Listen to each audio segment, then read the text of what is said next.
당신은 절망적인 상황에서 누군가 몰래 도와준 경험이 있나요? 군대, 그곳은 위계 질서가 절대적인 곳입니다. 한 명의 신병이 선임들의 괴롭힘에 시달리며 하루하루를 버텨내고 있었어요. 그런데 이상한 일들이 벌어지기 시작했습니다. 실수로 떨어뜨린 장비가 어느새 제자리에 있고 벌점이 사라져 있으며 식판이 미리 준비되어 있는 일들이 계속 반복되었거든요. 분명 누군가 조용히 도와주고 있는 것 같은데 정체를 알 수 없었습니다. 하지만 진짜 충격적인 건 따로 있었어요.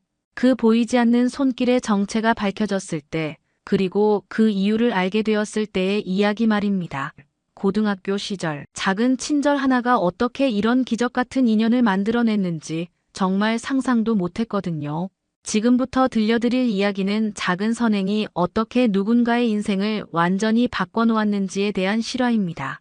자대 배치를 받은 날을 잊을 수 없습니다. 신병 교육대에서의 5주간은 그래도 모든 사람이 비슷한 처지였기에 견딜만 했지만 이곳은 달랐습니다. 이미 굳어진 서열과 규칙들이 있었고 나 같은 이등병은 그저 맨 밑바닥에서 시작해야 했죠. 첫날부터 현실을 깨달았습니다. 생활관에 들어서자마자 상말인 조성민이 내 앞을 가로막았어요. 야, 새끼야, 여기서는 눈치껏 살아야 한다, 알겠나?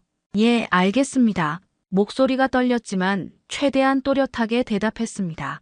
조성민은 비웃듯 웃으며 지나갔고 옆에 있던 다른 선임들도 나를 훑어보며 수군거렸어요. 그 시선들이 마치 먹잇감을 품정하는 것 같아서 등골이 서늘했습니다. 첫 주가 지나면서 괴롭힘은 일상이 되었어요.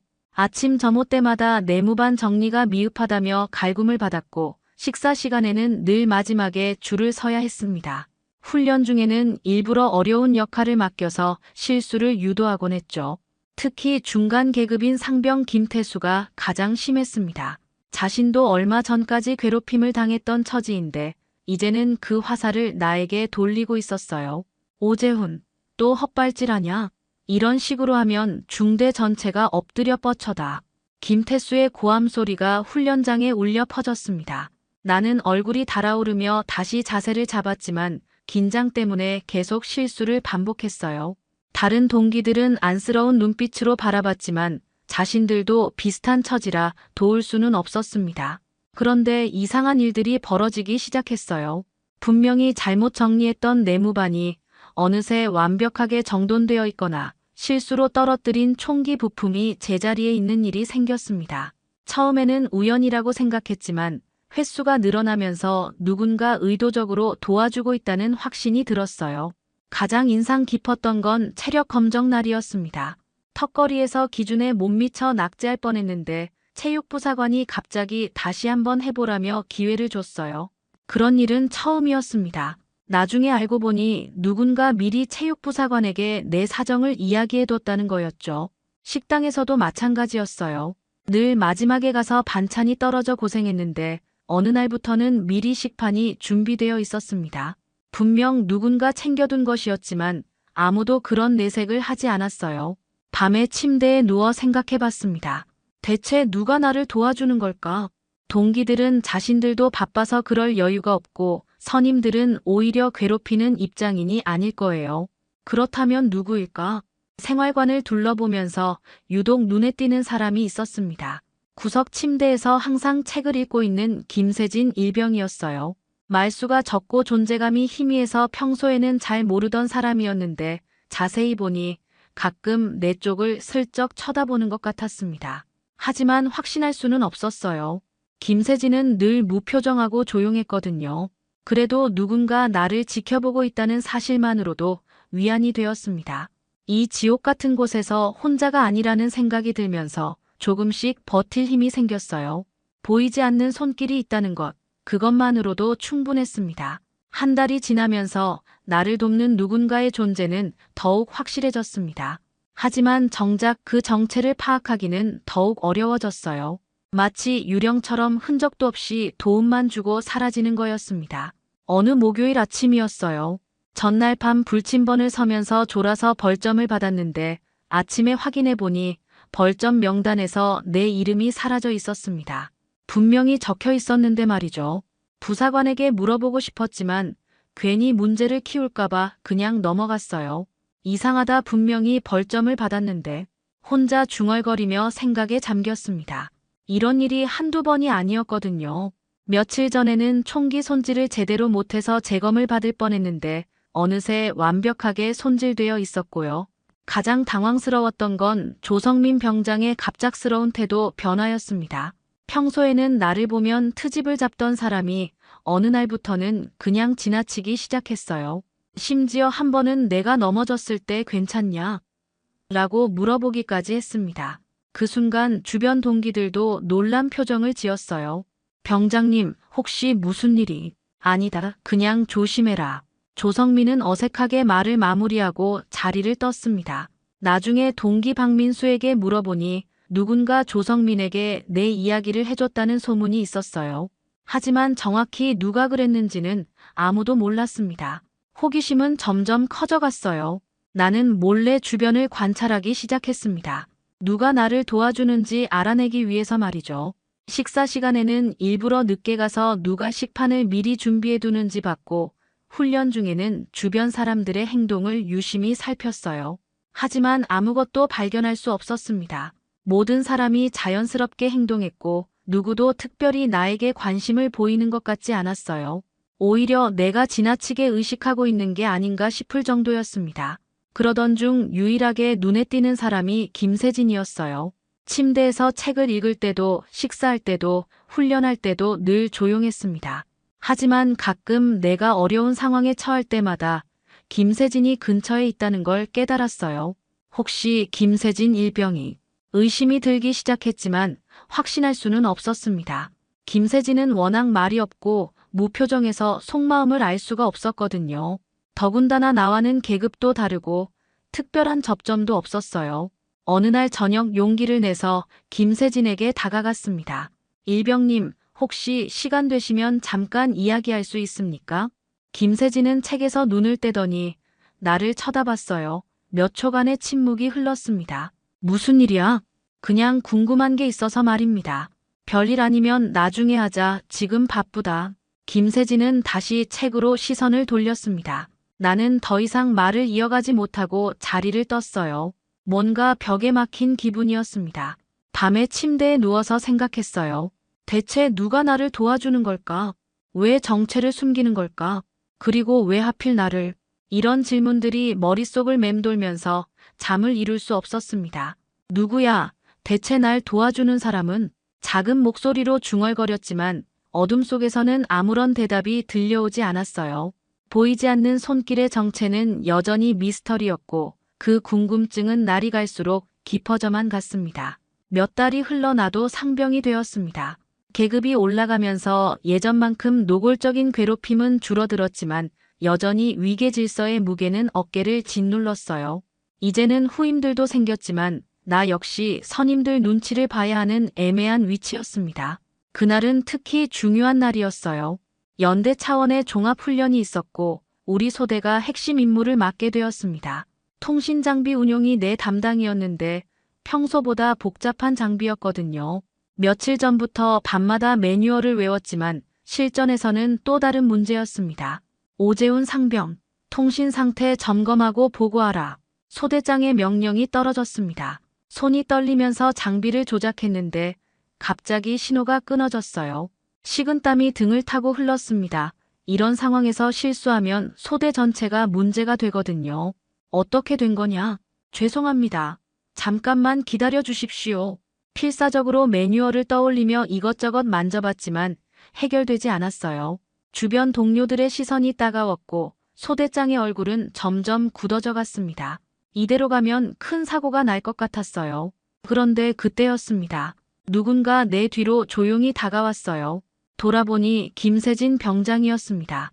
김세진은 아무 말 없이 내 옆에 서더니 장비의 특정 부분을 가리켰어요. 주파수 조정 다이얼이 살짝 돌아가 있다. 작은 목소리로 속삭였습니다. 나는 재빨리 그 부분을 확인했고 정말로 다이얼이 미세하게 어긋나 있었어요. 급하게 조정하자 통신이 다시 연결되었습니다. 통신 연결 완료되었습니다. 좋다. 계속 진행하라. 소대장이 만족스러운 표정으로 고개를 끄덕였어요. 나는 안도의 한숨을 쉬며 김세진을 돌아봤지만 김세진은 이미 자신의 위치로 돌아가 있었습니다. 마치 아무 일도 없었던 것처럼 말이죠. 훈련이 끝난 후 나는 김세진을 찾아갔습니다. 더 이상 확실하지 않은 추측으로 지낼 수는 없었어요. 김세진이 그동안 나를 도와준 사람이라는 확신이 들었거든요. 병장님, 잠깐 시간 되십니까? 김세진은 장비를 정리하다가 나를 쳐다봤어요. 여전히 무표정했지만 뭔가 다른 느낌이었습니다. 무슨 일이야? 아까 통신 장비 고맙습니다. 병장님이 아니었다면 큰일 날 뻔했습니다. 김세진은 잠시 침묵하더니 어깨를 으쓱했어요. 별일 아니다. 누구나 실수할 수 있는 거니까. 하지만 그동안도 계속 말을 이어가려는 순간 김세진이 손을 들어 말을 막았습니다. 뭘 말하려는지 알겠지만 착각이다. 나는 그냥 지나가다가 본 것뿐이야. 단호한 어조였어요. 하지만 나는 포기할 수 없었습니다. 그동안의 모든 상황들이 김세진과 연결되어 있다는 걸 알았거든요. 병장님, 정말로. 오재훈. 김세진이 처음으로 내 이름을 불렀습니다. 그 목소리에는 묘한 감정이 담겨 있었어요. 군대는 원래 서로 도우며 사는 곳이다. 특별한 이유가 있어서 도와주는 게 아니라 그냥 당연한 거야. 그러니까 너무 깊게 생각하지 마라. 그렇게 말하고는 김세진은 자리를 떠났습니다. 나는 그 자리에 서서 김세진의 뒷모습을 바라봤어요. 분명히 무심하게 넘기려 했지만 김세진의 눈빛에서 뭔가 다른 것을 느꼈습니다. 그날 밤 침대에 누워서 생각했어요. 김세진이 부인했지만 나는 확신했습니다. 그동안 나를 도와준 보이지 않는 손길의 정체가 바로 김세진이라는 것을. 하지만 왜 김세진이 나를 도와주는지, 왜 그 사실을 숨기려 하는지는 여전히 미스터리였습니다. 분명히 뭔가 이유가 있을 거야. 작은 목소리로 중얼거리며 김세진의 얼굴을 떠올렸어요. 언젠가는 그 이유를 알게 될 거라는 예감이 들었습니다. 그로부터 며칠 후 야간 근무를 서게 되었습니다.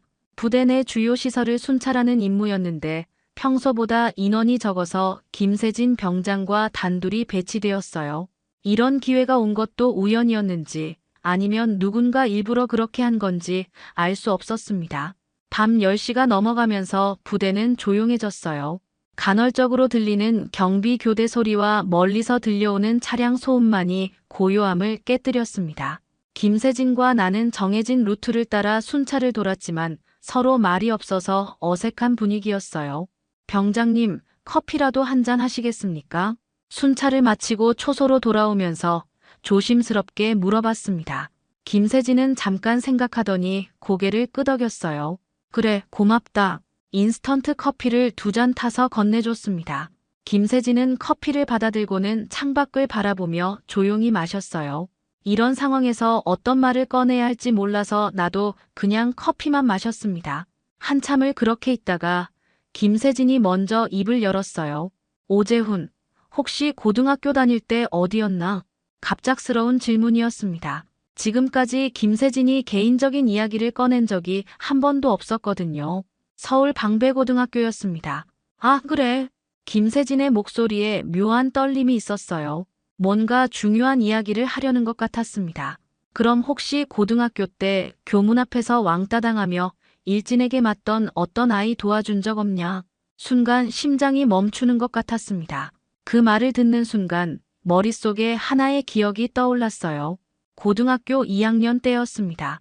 방과 후에 집에 가려고 교문을 나서는데 몇 명의 아이들이 한 학생을 둘러싸고 괴롭히고 있었어요. 처음에는 그냥 지나치려 했습니다.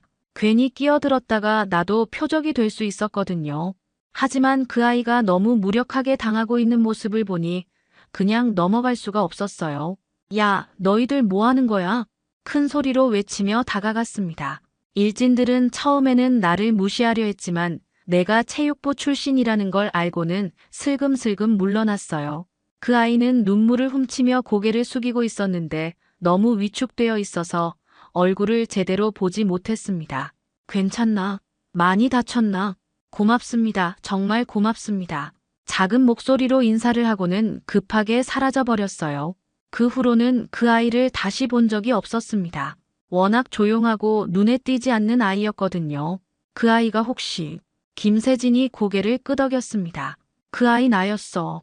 충격이었습니다. 김세진이 그때 그 아이였다니. 전혀 예상하지 못했던 일이었어요. 그날 이후로 학교에 다시 나갈 용기가 생겼지 그 전까지는 매일 지옥 같았거든. 하지만 누군가 나를 도와줬다는 사실만으로도 세상이 달라 보였어. 김세진의 목소리가 떨리고 있었습니다. 그동안 숨겨왔던 감정이 터져나오는 것 같았어요. 그래서 나를 도와주신 겁니까? 처음에는 우연히 너를 봤을 때 어디서 본 것 같다는 생각만 들었어. 그런데 며칠 지나서 확실해졌지. 그때 그 사람이 너라는 걸. 나는 할 말을 잃었습니다. 그런 작은 일이 이렇게 큰 의미로 돌아올 줄은 꿈에도 몰랐어요. 그때 내가 해준 말 기억나나? 괜찮다, 이제 끝났어라고 했잖아. 그 말이 얼마나 큰 위로가 되었는지 모를 거야. 김세진이 처음으로 미소를 지었습니다. 그동안 본 적 없는 따뜻한 표정이었어요. 그래서 이번에는 내가 너에게 그런 존재가 되고 싶었어. 보이지 않는 곳에서라도. 그제야 모든 퍼즐이 맞춰졌습니다.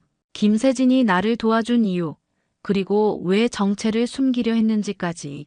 그때의 작은 친절이 이렇게 돌아올 줄은 정말 몰랐어요. 김세진과의 대화 이후 며칠이 지났을 때 부대에 큰 사고가 터졌습니다. 그날은 평소와 다름없는 화요일 아침이었는데 갑자기 부대 전체에 비상이 걸렸어요. 탄약고에서 심각한 문제가 발견되었다는 것이었습니다. 전 부대원 집합, 당장 생활관 앞으로 나와라. 확성기를 통해 울려 퍼지는 목소리에 모든 병사들이 급하게 뛰어나왔습니다.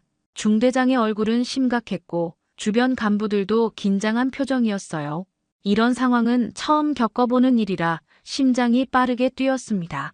어젯밤 야간 근무 중에 탄약 관리에 문제가 있었다. 누군가 규정을 위반했고 이는 매우 심각한 사안이다. 중대장의 설명을 들으면서 식은땀이 났어요. 탄약 관리 실수는 군대에서 가장 큰 사고 중 하나거든요. 자칫하면 대대 전체가 문제가 될 수 있는 일이었습니다. 해당 근무자는 즉시 신고하라. 지금 당장. 침묵이 흘렀습니다. 아무도 나서지 않았어요. 나는 어젯밤 야간 근무를 섰던 사람들을 떠올려 봤는데 그 중에는 김세진도 있었습니다.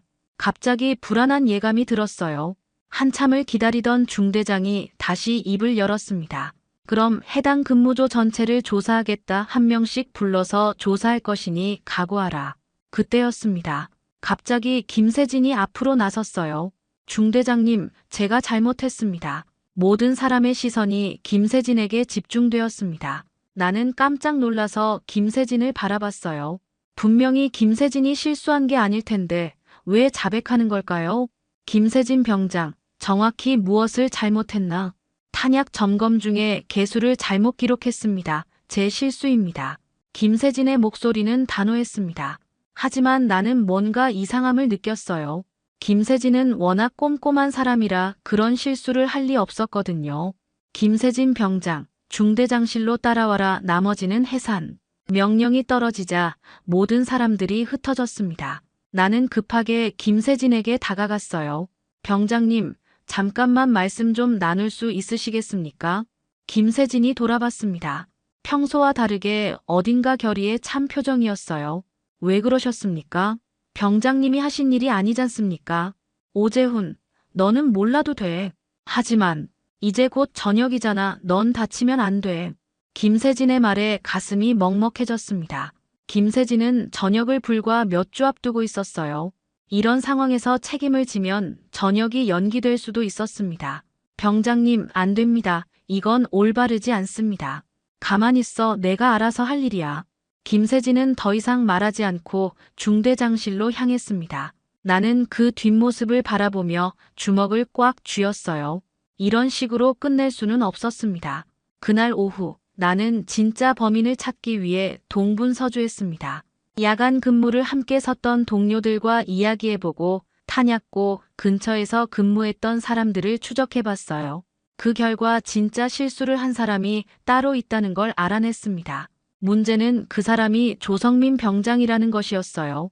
평소에 나를 괴롭히던 그 사람이 실제 범인이었습니다. 하지만 조성민은 자신의 실수를 인정하지 않고 있었고 김세진이 대신 책임을 지려고 하는 상황이었어요. 밤늦게까지 고민했습니다. 김세진을 구하려면 조성민의 잘못을 폭로해야 하는데 그러면 또 다른 문제가 생길 수 있었어요. 하지만 김세진이 억울하게 벌을 받는 것은 더욱 참을 수 없었습니다. 다음 날 아침 결심을 굳혔어요. 중대장실로 가서 모든 진실을 말하기로 했습니다. 김세진의 희생을 그냥 받아들일 수는 없었거든요. 중대장님, 보고할 일이 있습니다. 중대장실 문을 두드리며 큰 소리로 말했습니다. 안에서 들어오라는 대답이 들렸어요. 상병 오재훈입니다. 어제 탄약 관리건에 대해 알고 있는 사실을 보고하겠습니다. 중대장이 놀란 표정으로 나를 바라봤습니다. 옆에 서 있던 김세진도 당황한 기색이 역력했어요. 김세진 병장은 잘못이 없습니다. 진짜 실수를 한 사람은 따로 있습니다. 그렇게 시작해서 내가 알아낸 모든 사실을 털어놨습니다. 조성민의 실수와 김세진의 희생, 그리고 내가 목격한 모든 증거들을 상세히 설명했어요. 김세진은 계속 나를 말리려 했지만 나는 끝까지 진실을 말했습니다. 상병 오재훈, 이 일에 내가 개입할 이유가 있나? 김세진 병장이 억울하게 벌받는 것을 볼 수 없습니다. 그리고 진실은 밝혀져야 합니다. 중대장이 한숨을 쉬며 나와 김세진을 번갈아 봤어요. 긴 침묵이 흘렀습니다. 중대장의 조사 결과 진실이 모두 밝혀졌습니다. 조성민 병장이 실제로 탄약 관리에서 실수를 했다는 것이 확인되었고 김세진은 무죄로 판명되었어요. 하지만 그 과정에서 나도 상당한 곤란을 겪었습니다. 조성민과 그의 동조자들로부터 고자질쟁이라는 낙인이 찍혔거든요. 오재훈, 너 때문에 조성민이 징계받았잖아. 기분이 어떠냐? 상병 김태수가 비꼬는 말투로 다가왔습니다. 주변에 몇 명이 더 있었는데 모두 나를 곱지 않은 시선으로 바라봤어요. 하지만 후회하지 않았습니다. 김세진이 억울하게 벌받는 것보다는 이런 시선을 받는 게 나았거든요. 별로 기분 나쁘지 않습니다. 진실이 밝혀진 거 아닙니까? 진실? 참 좋은 말이네. 그런데 앞으로가 문제지. 여기서 그런 식으로 살면 어떻게 될 것 같냐? 은근한 협박이었습니다. 하지만 이미 각오한 일이었어요. 김세진이 그동안 나를 도와준 것처럼 이번에는 내가 김세진을 지킬 차례였습니다. 며칠 후 김세진이 저녁을 하루 앞두고 있었습니다. 부대 안에서는 저녁자를 위한 작은 송별회가 있었지만 정작 김세진은 별로 즐거워 보이지 않았어요. 오히려 뭔가 걱정스러운 표정이었습니다. 그날 밤 소등 시간이 지나고 생활관이 조용해졌을 때 김세진이 내 침대 옆으로 왔습니다. 오재훈, 잠깐 밖으로 나와라. 작은 목소리로 속삭였어요. 나는 조용히 일어나서 김세진을 따라 생활관 밖으로 나갔습니다. 복도 끝 창가에는 달빛이 은은하게 들어오고 있었어요. 내일이면 저녁이지 말입니다. 그렇다 길고 길었던 군 생활이 드디어 끝나는군. 김세진의 목소리에는 묘한 감정이 섞여 있었습니다.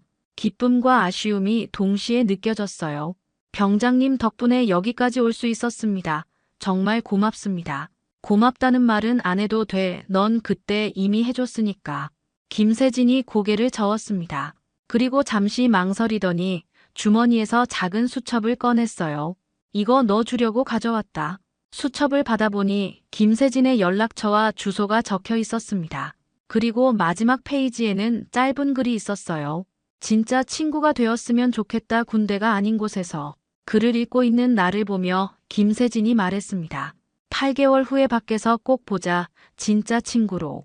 그 말을 듣는 순간 눈물이 핑 돌았어요. 그동안 쌓였던 감정들이 한꺼번에 터져 나오는 것 같았습니다. 김세진도 눈가가 촉촉해져 있었어요. 꼭 연락드리겠습니다. 저녁하면 바로. 그래, 기다리고 있을게. 그리고 김세진이 잠시 망설이더니 계속 말했습니다. 앞으로 힘든 일이 있을 거야. 오늘 일 때문에 일부 선임들이 너를 안 좋게 볼 테니까. 하지만 너는 옳은 일을 했어. 그걸 잊지 마라. 네, 알겠습니다. 그리고 이제는 내가 누군가에게 보이지 않는 손이 되어줘야 할 때야. 후임들 중에 힘들어하는 아이들이 있으면 도와줘. 그것이 내가 받은 도움을 갚는 방법이야. 김세진의 말이 가슴 깊이 와 닿았습니다. 받은 것을 다시 다른 사람에게 베푸는 것, 그것이 진정한 보답이라는 걸 깨달았어요. 병장님처럼 될 수 있겠습니까? 제가. 너라면 할 수 있어. 이미 용기를 보여줬잖아. 김세진이 내 어깨에 손을 올렸습니다. 그 손길에서 따뜻함이 전해져 왔어요. 그럼 이제 들어가자. 내일 일찍 일어나야 하니까. 생활관으로 돌아가는 길에 김세진이 마지막으로 말했습니다. 오재훈, 정말 고마웠다. 너를 만난 것이 이 군 생활에서 가장 좋은 일이었어. 나도 눈물을 참으며 대답했어요. 저야말로 고맙습니다. 병장님이 없었다면 여기까지 못 왔을 겁니다. 그날 밤 침대에 누워서 김세진이 준 수첩을 계속 들여다봤습니다. 8개월 후의 재회를 상상하며 하루하루를 잘 견뎌내야겠다고 다짐했어요. 그리고 김세진이 말한 대로 이제는 내가 누군가에게 도움이 되는 사람이 되어야겠다고 생각했습니다. 김세진이 전역한 지 일주일이 지났습니다. 생활과는 여전히 같은 모습이었지만 뭔가 텅 빈 느낌이었어요. 김세진이 쓰던 침대는 새로운 전속병이 사용하고 있었지만 가끔 무의식 중에 그쪽을 바라보곤 했습니다. 김세진이 예상했던 대로 조성민 사건 이후 일부 선임들의 시선은 차가워졌어요. 특히 김태수 상병은 기회가 있을 때마다 나에게 압박을 가했습니다. 하지만 이상하게 전처럼 위축되지 않았어요. 김세진이 내게 해준 말들이 힘이 되었거든요. 옳은 일을 했다는 걸 잊지 마라. 힘들 때마다 김세진의 목소리가 들리는 것 같았습니다. 그리고 조금씩 변화가 시작되었어요. 처음에는 작은 것부터였습니다. 새로 들어온 이등병 박민호가 적응을 힘들어하는 걸 봤어요.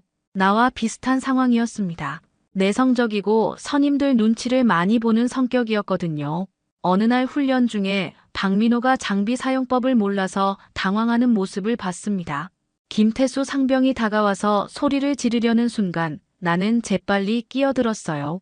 상병님, 제가 가르쳐 드리겠습니다. 뭐? 내가? 예, 제가 박민호에게 설명해 드리겠습니다. 김태수는 비웃는 표정을 지었지만 더 이상 트집을 잡지는 않았어요. 나는 박민호에게 천천히 장비 사용법을 알려줬습니다. 고맙습니다, 상병님. 박민호가 작은 목소리로 인사했어요. 그 모습에서 예전의 내 모습이 보였습니다. 이런 식으로 시작하는 거구나 하는 생각이 들었어요. 그 이후로 조금씩 후임들을 챙기기 시작했습니다. 김세진이 나에게 해줬던 것처럼 조용히 뒤에서 도와주는 거였어요. 박민호가 실수할 뻔하면 미리 알려주고 벌점을 받을 상황이 되면 대신 처리해줬습니다. 상병님, 계속 도와주셔서 죄송합니다. 어느 날 박민호가 미안하다며 다가왔어요. 미안할 것 없다. 군대는 서로 도우며 사는 곳이니까.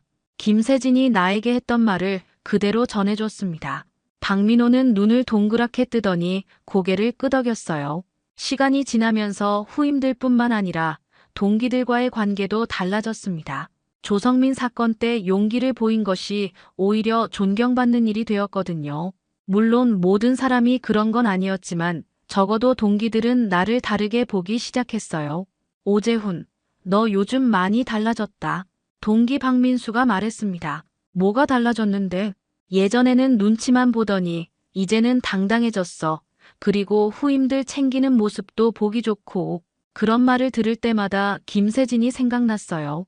김세진처럼 되어가고 있다는 느낌이 들었습니다. 어느 날 밤 야간 근무를 서면서 김세진이 준 수첩을 들여다봤습니다. 벌써 3개월이 지났고 5개월 후면 나도 전역이었어요. 그동안 김세진에게 편지를 몇 번 보냈는데 김세진도 답장을 보내왔습니다. 잘 지내고 있다. 취업 준비 중이다. 내가 후임들을 잘 챙기고 있다는 소식을 들었다. 자랑스럽다. 짧은 편지였지만 큰 힘이 되었어요. 김세진이 나를 지켜보고 있다는 생각에 더욱 열심히 살았습니다. 군 생활도 이제 익숙해졌어요. 처음에는 하루하루가 지옥 같았는데 이제는 나름의 의미를 찾고 있었습니다. 특히 후임들이 나를 의지하는 모습을 볼 때면 내가 누군가에게 도움이 되고 있다는 뿌듯함을 느꼈어요. 상병님, 전역하시면 연락처 알려주십시오. 박민호가 얘기했습니다. 당연하지. 전역해서도 연락하자. 정말 고맙습니다. 상병님이 없었다면 여기서 버티지 못했을 것 같습니다. 그런 말을 들을 때마다 김세진의 마음을 조금이나마 이해할 수 있었습니다. 도움을 받은 사람이 다른 누군가를 돕는 것, 그것이 선한 영향력이 이어지는 방법이라는 걸 깨달았어요. 저녁이 얼마 남지 않은 어느 날 나는 김세진에게 편지를 썼습니다. 병장님이 말씀하신 대로 누군가에게 보이지 않는 손이 되려고 노력하고 있습니다. 처음에는 어려웠지만 이제는 자연스러워졌어요. 저녁하면 약속대로 꼭 만나요. 편지를 붙이면서 8개월 후의 재회가 더욱 기대되었습니다. 그때는 군복이 아닌 평상복을 입고 진짜 친구로서 만날 수 있을 테니까요. 그렇게 8개월이 흘렀습니다. 나도 마침내 전역을 하게 되었어요. 마지막 날 후임들이 배웅을 나와줬는데 박민호가 눈물을 글썽이며 인사했습니다. 병장님, 정말 고마웠습니다. 병장님처럼 후임들 잘 챙기는 선임이 되겠습니다. 그래, 잘 부탁한다. 힘들면 언제든 연락해. 김세진이 나에게 했던 말을 박민호에게도 전해줬어요. 이렇게 선한 영향력이 계속 이어지는 거구나 하는 생각이 들었습니다. 전역 후 몇 달간은 사회 적응에 바빴어요. 취업 준비도 해야 했고 오랫동안 떠났던 일상에 다시 익숙해져야 했습니다. 그 와중에도 김세진과는 꾸준히 연락을 주고받았어요. 김세진은 이미 직장을 구해서 잘 지내고 있다고 했습니다. 드디어 약속한 날이 다가왔어요. 김세진이 제안한 홍대 입구의 한 카페였습니다. 나는 일부러 정장을 차려입고 나갔어요. 군복이 아닌 평상복으로 만나는 첫 만남이니까 특별하게 하고 싶었거든요. 오후 2시, 약속 시간보다 10분 일찍 카페에 도착했습니다. 카페 앞에서 기다리면서 설렘과 긴장이 동시에 몰려왔어요. 군대가 아닌 곳에서 만나는 김세진은 어떤 모습일까? 어떤 이야기를 나누게 될까? 시간이 정확히 2시가 되었을 때 저 멀리서 익숙한 모습이 보였습니다. 김세진이었어요. 군대에서 보던 모습과는 사뭇 달랐습니다. 머리도 기르고 캐주얼한 옷을 입은 모습이 한결 부드러워 보였어요. 오재훈, 김세진이 손을 흔들며 다가왔습니다. 나도 반갑게 손을 흔들었어요.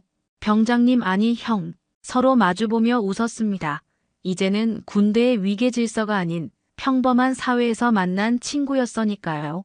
정말 오랜만이다. 많이 달라졌네. 형도 많이 달라 보이세요. 훨씬 편해 보이고요.